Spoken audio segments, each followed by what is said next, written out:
नमस्कार। आज के इस खास प्रोग्राम में हम आपका स्वागत करते हैं। आज चाय पे चर्चा के इस कार्यक्रम में हमारे साथ भदोही के पूर्व सांसद, ज्ञानपुर विधानसभा क्षेत्र के पूर्व विधायक पंडित गोरखनाथ पांडे जी हैं।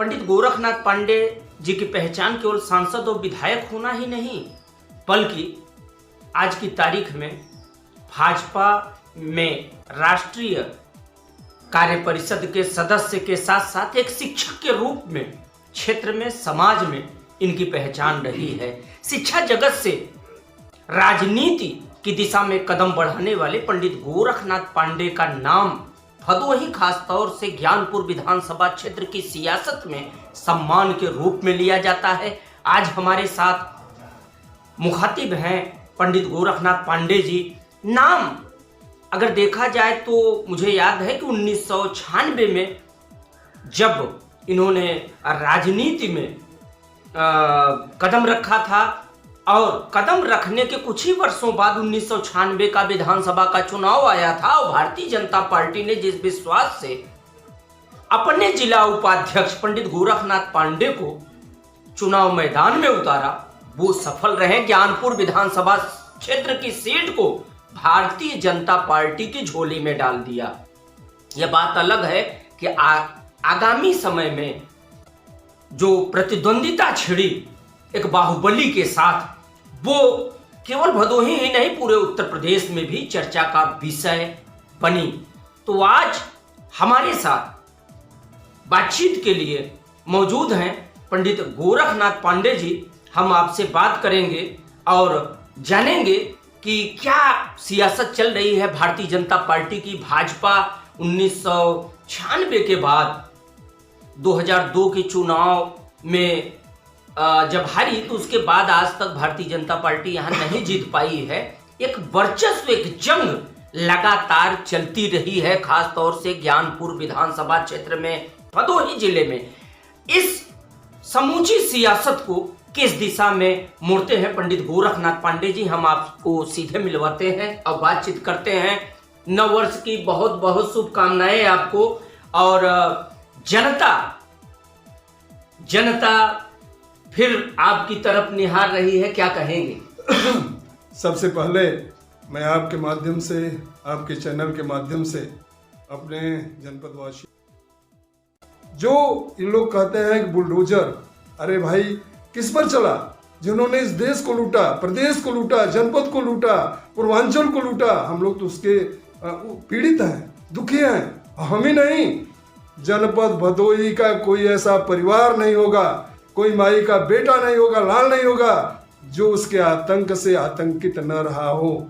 चाहे वो परिवारों को प्रभावित किया, सामान्य लोगों को प्रभावित किया, लोगों को लूटा और सब पर आतंक का साया मंडराता था। आज हमारे यशस्वी मुख्यमंत्री जी की कृपा है कि उसका जहाँ स्थान होना चाहिए वहाँ है। सब पर मुकदमे का हम भी पीड़ित हैं, दुखी हैं। हमारे भाई की हत्या हुई, हमारे बेटे पर गैंगरेप का झूठा मुकदमा, कहीं दूर दूर तक लेना देना नहीं था, कहीं उससे कोई मतलब नहीं था, वो भी फंसाया गया क्योंकि सपा का शासन था। हमारे भाई की हत्या का वो नामजद अपराधी, उसको तो उसी समय जेल हो जाना चाहिए थी, लेकिन मुलायम सिंह की सरकार थी, उसके सारे गुनाहों को माफ कर दिया और जेल से भी निकाल लिया। पूरे क्षेत्र में आश्चर्य का वातावरण बना। डे लाइट मर्डर में जिसकी हत्या हुई हो और दूसरा भाई जिस पर गोली लगी हो, जो गवाही दिया हो, उसके बाद पूरे प्रदेश या देश की पहली घटना हुई होगी जिसमें डे लाइट मर्डर में और जो घायल इंजर्ड है वो गवाही दे रहा है, उसके बाद भी वो अपराध से मुक्त हो रहा है। मैं यशस्वी अपने मुख्यमंत्री जी का आभारी हूँ जिन्होंने उस मुकदमे को पुनः कायम कराया और आज हाई कोर्ट में मुकदमा चल रहा है, उस पर तारीखें लग रही हैं, लेकिन आज भी वो अपने पैसे के प्रभाव से वो तारीखों को आगे बढ़वाता जा रहा है। हम लोग इसके लिए जरूर प्रयत्नशील हैं, लेकिन हमें भरोसा है न्यायपालिका पर, हमें भरोसा है अपने नेतृत्व पर, हमें भरोसा है अपने मुख्यमंत्री पर, जो आज उन्होंने ऐसे दुर्दांत अपराधियों को, जिनके महलों को ढाया, हजारों हजार करोड़ संपत्ति को जो लूट करके बनाई गई थी, और इतना ही नहीं, प्रयागराज में अतीक अहमद जैसे दुर्दांत अपराधी, जिसकी हजारों करोड़ जमीन तो हजारों करोड़ की संपत्ति पर बुलडोजर तो चला ही, लेकिन जो जमीन खाली थी उसको उन्होंने दिखा दिया कि ये उसकी नहीं है, ये गरीबों की लूटी हुई जमीन है। और उस जमीन पर आज गरीबों के लिए आवाज बन रहा है। ये भी हमारे लिए एक उदाहरण है, हमारे पार्टी की सोच है। अभी कल क्या न्यूज, आज भी न्यूज चल रहा है, इत्र व्यवसायी, करोड़ों करोड़ की संपत्ति, दीवारों में संपत्ति, टंकियों में संपत्ति, ईंट की जगह सोने की ईंट कहाँ से आया, किसका है ये समाजवादियों का है, ये बसपाइयों का है।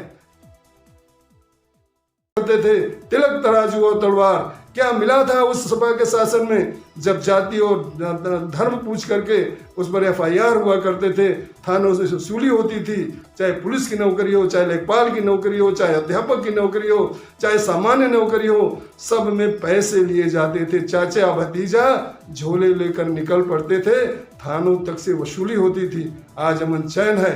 67,000 अध्यापकों की नियुक्ति हुई, 5 रुपए कोई नहीं कह सकता किसी ने लिया हो। पुलिस की भर्ती हुई, कोई ये नहीं कह सकता, कोई अंगुली नहीं उठा सकता। हमें इस पर गर्व है, अपने प्रधानमंत्री पर, अपने मुख्यमंत्री पर। हम तो जनता से कहना चाहेंगे, ये नए वर्ष का पहला दिन है, इसी वर्ष चुनाव होने वाला है। न तो ऐसा न भूतो न भविष्यति, ऐसे प्रधानमंत्री हम लोगों के लिए सौभाग्य के रूप में मिले हैं, ऐसे मुख्यमंत्री हमें मिले हैं। आइए हम सब मिलकर फिर से कमल को खिलाएं, फिर से ऐसे लोगों को दायित्व दें। और जहां तक चुनाव लड़ने और लड़ाने की बात है, आपने अभी पूछा कि क्या आने वाला समय आपकी तरफ जनता की निगाहें हैं। मैं आभारी हूँ अपने क्षेत्र के लोगों का, मैं आभारी हूँ अपने नेतृत्व का, मैं आभारी हूँ अपने संगठन का, मैं आभारी हूँ इस क्षेत्र के जनता जनार्दन का। हमने तो विधायक के रूप में भी काम किया, हमने तो सांसद के रूप में भी काम किया, और गंगा पर डेमूरपुर धनतुलसी घाट जो पीपे का पुल बना है, वो विधायक के रूप में, वो हमारे ही समय में माननीय राजनाथ सिंह हमारे मुख्यमंत्री हुआ करते थे। हम जाकर उनसे कहे कि श्रीमान जी, अगर ये पुल बन जाएगा तो इलाहाबाद और प्रयागराज और भदोही नहीं, पूरे एक तरह से मध्य प्रदेश और उत्तर प्रदेश को जोड़ेगा। उन्होंने तुरंत सैंक्शन किया। एज ए मुख्यमंत्री के रूप में, एज ए विधायक के रूप में उसका हमने प्रयास किया, और टंडन जी उस समय आकर के उसका उद्घाटन किए थे। इसी तरह से चाहे रेलवे क्रॉसिंग भदोही पर 2-2 ओवर ब्रिज बन रहे हैं, वो भी मेरे ही काल के हैं। आप इस सड़क से चलें, जीटी रोड से प्रयागराज से काशी, लगता है कि हम विदेश के किसी ऐसे पेरिस जैसे शहर में हैं, जगमगाता हुआ दिखता है। वो भी हमारे ही समय हमने सदन में उठाया था उस समय कि ये 6 लेन बन रही है, तो हमारे क्षेत्र के ऐसे तमाम गरीब लोग हैं जो छोटे मोटे दुकान करके अपना जीविकोपार्जन करते हैं, हजारों हजार बेघर हो जाएंगे। और 6 लेन बना, आज उसका पूरा ऐश्वर्य दिख रहा है। इतना ही नहीं, गांव में गरीब लोग हैं जिनको कभी भोजन का मुयस्सर नहीं होता था, आज फ्री अनाज मिल रहा है, वो खा भी रहे हैं और बेच भी रहे हैं। वो कह रहे हैं कि हमें छत मिला, बिजली मिली, पानी मिली, चलने के लिए व्यवस्था मिली, हमें क्या नहीं मिला। में एक अध्यापक रहा, राजनीति में लगा हुआ। उस समय जनसंघ से भारतीय जनता पार्टी का उदय हुआ था, और हमारे क्षेत्र के बहुत ही वरिष्ठ मुरलीधर पांडे जी उस समय विधायक पूर्व में रहे। उन्हीं के सहयोग से, संरक्षण से मैं पार्टी ज्वाइन किया, और तब से अब तक मैं पार्टी में कार्य करता रहा। कभी विधायक बनने का सौभाग्य मिला क्षेत्र की जनता के आशीर्वाद से और पार्टी के आशीर्वाद से। मैं 5 वर्षों तक विधायक रहा, क्षेत्र में काम किया और लोगों का आशीर्वाद भी मिला।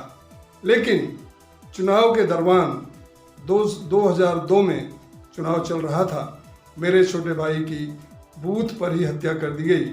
यहाँ का दुर्दांत अपराधी, बहुत बड़ा माफिया, जिस पर 70 से अधिक मुकदमे हैं, जो अपने ही रिश्तेदार की सारी संपत्ति हड़प लिया है, और उसके साथ गैंगरेप का आरोपी भी है, आज जेल में है। विजय मिश्रा दुर्दांत अपराधी हमारे सगे छोटे भाई की हत्या कर दी, और चुनाव हम जीतते जीतते हार गए, बहुत कम वोटों से हार गए। नहीं, आज जो ये कहा जा रहा है 1996 से आज तक के चुनाव में भारतीय जनता पार्टी के बाद वो 4 बार विधायक रहा, वो ब्राह्मण के रूप में विधायक नहीं रहा, वो तो दुर्दांत अपराधी के रूप में रहा।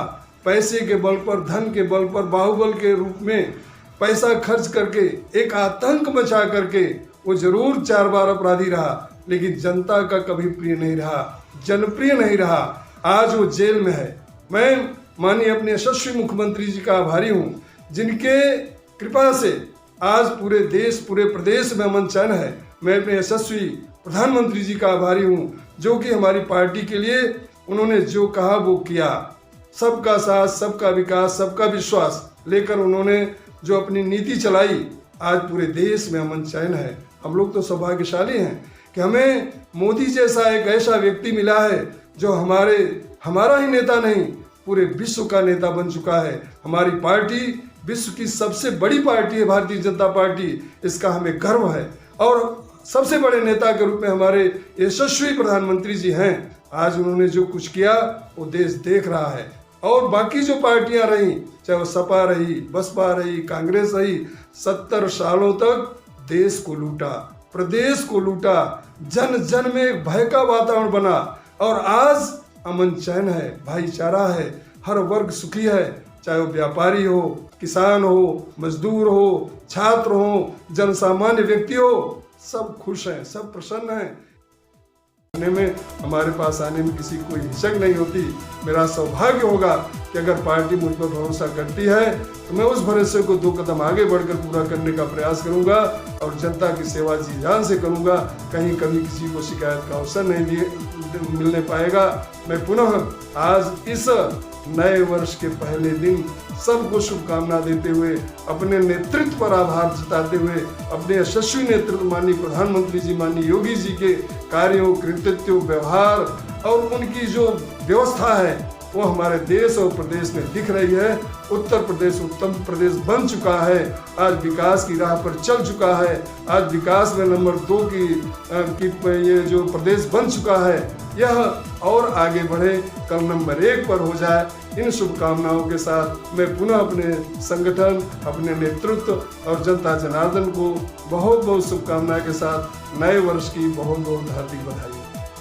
तो ये थे हमारे साथ पंडित गोरखनाथ पांडे, जिन्होंने भारतीय जनता पार्टी के 90 की दशक की याद को ताजा करते हुए 2002 के चुनावी जो घमासान छिड़ा, खासतौर से ज्ञानपुर विधानसभा में, उसकी स्थिति पे प्रकाश डाला। प्रकाश ही नहीं डाला बल्कि वो कारण भी बताए हैं कि जो 2 दशक से लगभग 20 वर्षों से भारतीय जनता पार्टी के न जीत पाने और एक बाहुबली के इस क्षेत्र में काबिज होने के पीछे का जो अर्थ है वो ब्राह्मण नहीं बल्कि सिर्फ अपराध, माफियागिरी और अन्य कारण था जो जनता को सीधे तौर से प्रभावित करता था। पंडित गोरखनाथ पांडे ने कहा है, पार्टी का निर्देश होगा तो 96 की तरफ फिर ये सीट भारतीय जनता पार्टी की झोली में तो डालेंगे ही डालेंगे, इस समूचे क्षेत्र की तस्वीर बदल देंगे। तो फिर मिलेंगे हम इसी तरह की एक और खबर के अपडेट के साथ। तब तक के लिए दीजिए इजाजत।